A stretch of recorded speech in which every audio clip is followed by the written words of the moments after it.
বাংলাদেশের ভবিষ্যৎ কেমন হবে তা নির্ধারণ করার সুযোগ এসেছে দীর্ঘ 17 বছর পর। নতুন বাংলাদেশ বিনির্মাণ স্বপ্নের বাস্তবায়ন কঠিন, তবে অসম্ভব নয়। যুগ যুগ ধরে চলে আসা বিভাজনের রাজনীতি নয়, প্রতিটি নাগরিকের জন্য জনকল্যাণমুখী রাষ্ট্র প্রতিষ্ঠা, নতুন সামাজিক, রাজনৈতিক ও জিওপলিটিক্যাল বন্দোবস্তের বাস্তবায়ন জরুরি। এই লড়াই সহজ নয়, তবে মতিউর রহমান, তারামন বিবি, নূর হোসেন, ফেলানী, আবরার ফাহাদ, আবু সাইদ ও মুগ্ধদের আত্মত্যাগের প্রেরণা নিয়ে আমি এই পুনর্গঠন ও বিনির্মাণের লড়াই চালিয়ে যেতে চাই।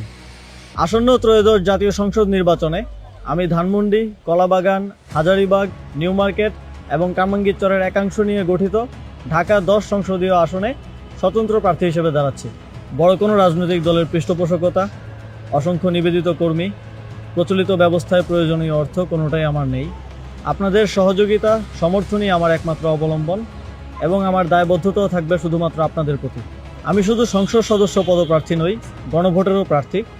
এতগুলো প্রাণের বিনিময়ে দেশ সংস্কারের যে সুযোগ এসেছে তা বাস্তবায়নে গণভোটে হ্যাঁ ভোট দিন।